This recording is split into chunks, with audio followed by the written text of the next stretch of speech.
am your host, Sumbodies Mama, and I'm so excited to have you here today. You came out in the cold, and I appreciate you because I know it's not nice out there. We're gonna do things a little differently today, and we're gonna open up with our feature. I'm really excited about our feature. AP is a multiracial writer, performer, facilitator, and activist.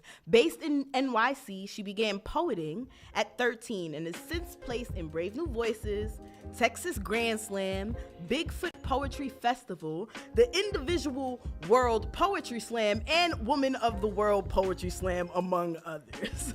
Her work bridges the political, social, and deeply personal, reflecting the times and connecting the audience. Featured on Right About Now and Button Poetry, AP moves between the art and activism with power and radical empathy. When she isn't performing, you can usually find her playing fetch with her cat, Bean, or cooking something spicy. Please follow her on Instagram at AP_the_poet. I just met AP. She's a phenomenal person with kind eyes and a crazy pen. Give it up for AP the poet. AP, stop. Just stand right there. I know you. You're from if y'all don't clap like somebody offered you free rent for the year, again, give it up for AP the poet.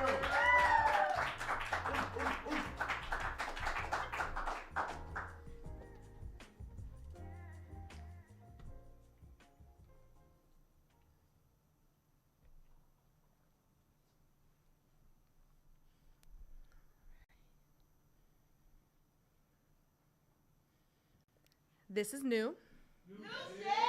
Here's how you can blow up on TikTok. Make a list of all the latest fall fashions. Make sure to use your face. The algorithm will boost it. Boost your videos. Learn the rhythm of the algorithm. Use a trending song. Learn a trending dance. Vanilla ice. Ice, baby. Look at the trending topics. Run, don't walk, shop at Target. Bargain shop the dollar spot. Buy your kids' toys and film the unboxing. Now your kids are blowing up on TikTok. Your For You page has a masterclass algorithm. Tell you what you need to see. Tell other people to see you. See the list of the latest fall fashions. See the latest list. See the latest fascists on the list. Did you see the list? Did you see the fascists on the list? List your favorite dollar spot finds. Find your nearest Target. Run, don't walk, just shop for your latest corporate fascist fashion shop. For kids' toys, your dollar spent at Target. Target, the kids. Your dollar in Gaza. Film the unboxing, your dollar spent on targeting kids, blowing up on TikTok. But just scroll. Just keep scrolling. Your For You page has trending songs, trending dances. You know, Vanilla Ice. Ice kidnapped a baby in a bunny hat. Run, don't walk, stop, collaborate and listen. They shot Good 3 times in the face but won't face charges. Run, don't walk, comply, don't talk, drive, get shot. Ice is back with a brand new invention. Just keep scrolling. Shop the link below for that bunny hat. Earner, this creator does earn a commission. Listen. Between the ads, your algorithm is covered in brown blood and power-hungry politics. From Palestine to Minneapolis, the news might suppress it, but this For You is first-hand evidence. We use this app to speak. They tell us to deny our eyes, but we need to organize. Look, here's the address for the latest protest. Oh, hold on. There's a pop-up. TikTok is under new American ownership. Look at the latest list of terms and conditions, TikTok now tracks your citizenship and immigration status, your sexual life, and precise geolocation. Make sure to use your face. The algorithm will put you on a list. Look at the trending topics. They're gone. Look, the content is being suppressed. Criticism, no views. Videos removed. Sanitize, ice, Palantir, ice, Oracle. Ice doesn't need to show their face, but they have yours. Your location, your For You page is really for them. A masterclass in censorship. The fascists have blown up TikTok algorithm. The government controls, tells you what you need to see. Says sing, says dance, says shop, scroll. But hold on. You've been scrolling for way too long now. Maybe you should get a sign and join your comrades outside and offline.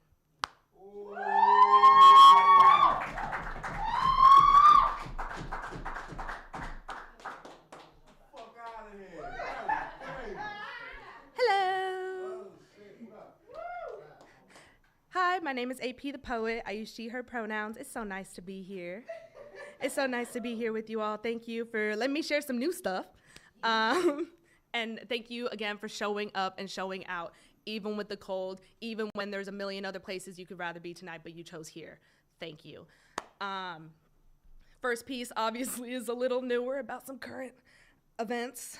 I'm going to share a couple more pieces with you all. This next one is actually about like some of the things one of the things at least that I really like. I like a couple things, like somebody's mama's mentioned that I like my cat. He does play fetch. His name is Bean. I also like spicy food and snacks and all that other fun stuff, but this spooky Scorpio loves a horror movie. Loves the ghost stories that stain the walls of rich man mansions, but Spooky Scorpio turns on another horror movie where the person of color dies first. Quick to erase us from America, I mean the script. Quick to clean the brown smudge from the storyline. Quickly, horror movies look too much like the news. These flicks will have the white protagonist shaking in their boot at the evil culture creatures that taunt them. Indian burial ground them into a haunting. Witch doctor them into a curse. Frighten the wide-eyed white audiences with the brown folks and their wicked ways. But we know the blonde girl will always live the longest. Men get a quick end, a head chop, a drop, a shot, but a woman, we get to watch 2 full hours of her torture. Drag her death out to an agonizing soundtrack of screams, no longer filming to horrify, but to arouse the men whose computer screens told them a woman in pain is always sexy.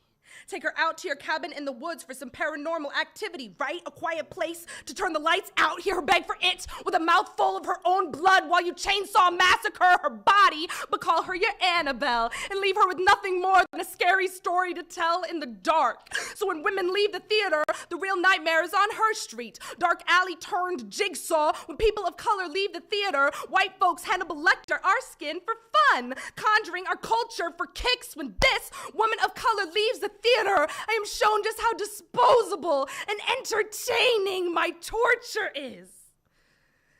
So aren't I your favorite horror movie? Is my assault good enough for the big screen? Don't I just scare you? Men follow me home, hand on the knife in their pocket. Workers follow me in their stores, hand on the phone in their pocket. Clutch your pearls in your purse. Closer, close your eyes. No, ain't that a horror movie? Maybe it's time to tell white directors to get out of the box because we're tired of the way they represent us. Because when you Jordan Peele their mask off, we see they were the real monsters all along. So afraid of the movements and the protests, they create a world they can escape to. One where they call the shots, one where they make the shots, one where they take the shots. They create a world they can be proud of. One where the white one wins every time. But it's just a mess of tired tropes, just the same stories stretched into the same sequels until all that's left is another white director gets an award for killing us on screen. All that's left is a round of applause for quite a job well done. Another Hollywood horror classic.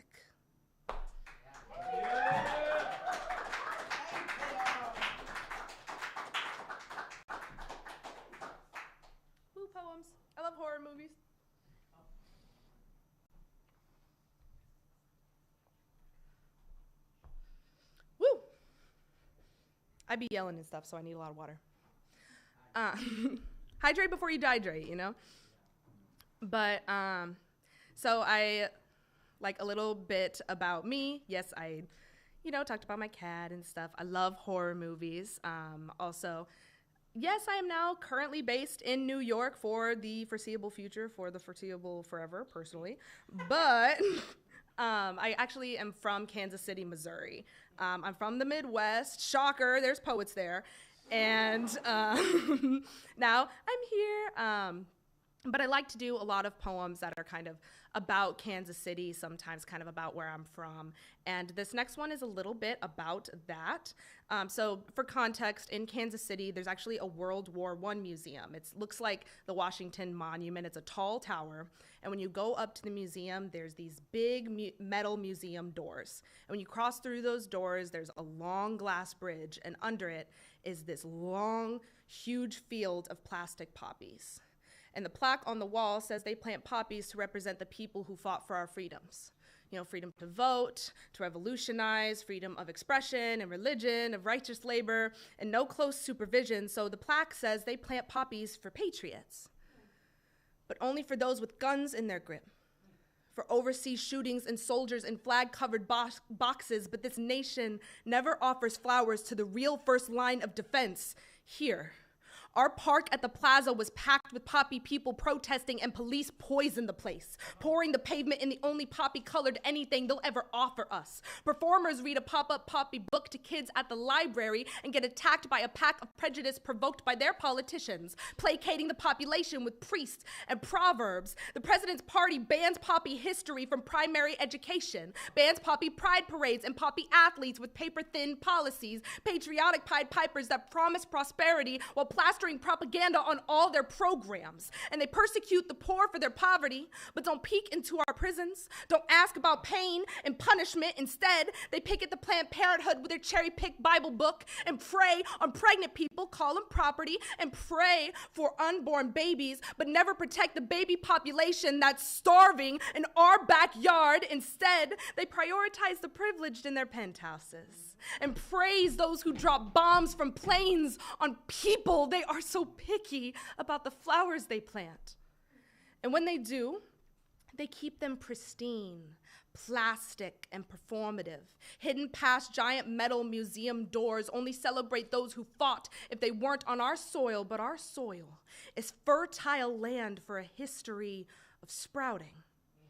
So when I plant real poppies, I plant poppies for protesters, for petitioners, for picket lines and peace workers. When I dream, I see a picturesque poppy metropolis. Not of plastic petals, I see vines growing out of sidewalk cracks and street signs, swallowing the skyscrapers in a scarlet posthumous paradise, piercing the courthouse, the city hall, the inhumane jails and political offices. The apocalypse is a sweet-scented spring, and the light at the end of the sunrise is a sowing of seedlings. Name them protest organizers, name them performers, name them revolutionaries, name them freedom fighters.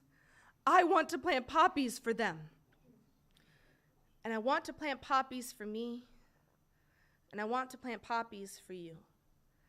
And one day this city and every other American city will be so filled with precious poppies that metal and glass can never separate any of us from that view.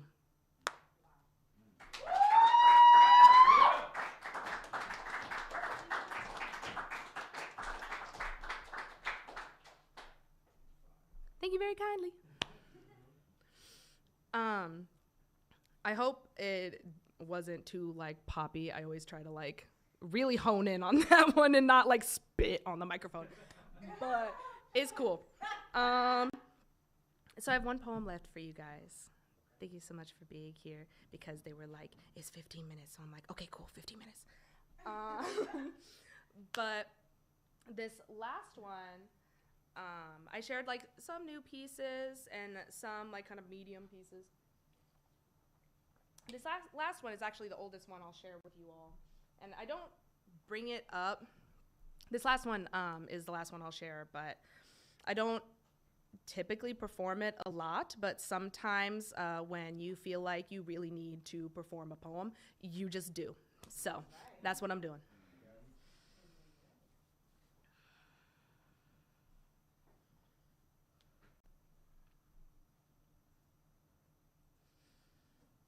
I've gotten into the routine of spending most nights willing my poetry to be loud, to be boisterous, to enter a stage unapologetically, or even my room, or even my mouth, or even my tongue, as if to say I apologize to every poem I write for not being a good enough writer to give it the soul it needs.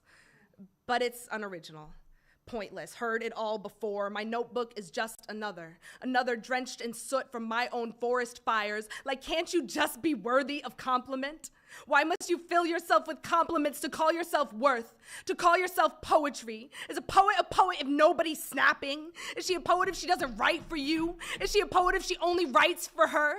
Is she only artist when someone else says that she is? Is she just a young and open mouth, just busy hands? Since when did my piece become too millennial for your consumption? When did it become too loud for listening? Was it all too personal, too tear-stained and teeth-marked? How many metaphors does it take to buy your sympathy? Are all the gut-wrenching details nothing but currency? Do you care at all for the poems that breathe here? Do you care at all for the poets that breathe here? What's your perfect poem recipe? What makes it taste good? Do you need a little more pep? A little less of that sob story? What makes a poem consumable? Do you only have interest in the poems that can fit into your own mouth? When a poet takes her heart through her throat to regurgitate the moment she broke, if no one in this audience makes a sound, did she say anything at all? When a poet breaks, do you blink? How many times does she have to rewrite her trauma to make it easier for you to swallow? But it was just too sad, right? To not what you like, to not them, to not what they like. It's just a poem. It's just another pain poem. It's just another race poem. It's just another rape poem. It's just a poem. It's just another not good poem. But I want to make my poems good. So I'll make them good. I'll rewrite, and I'll rewrite, and I'll rewrite, and I'll rewrite, and I'll rewrite until it's good. But what makes a poem good? It can't be me. It can't be mine. So when will my poetry not be too much? Or when will my poetry be enough? When will it be exactly what you want to hear? Or when will my poetry just be for me? If I write a poem and others hear it, is it still mine? Is it still art? Is it still good? Is it still poetry? Thank you.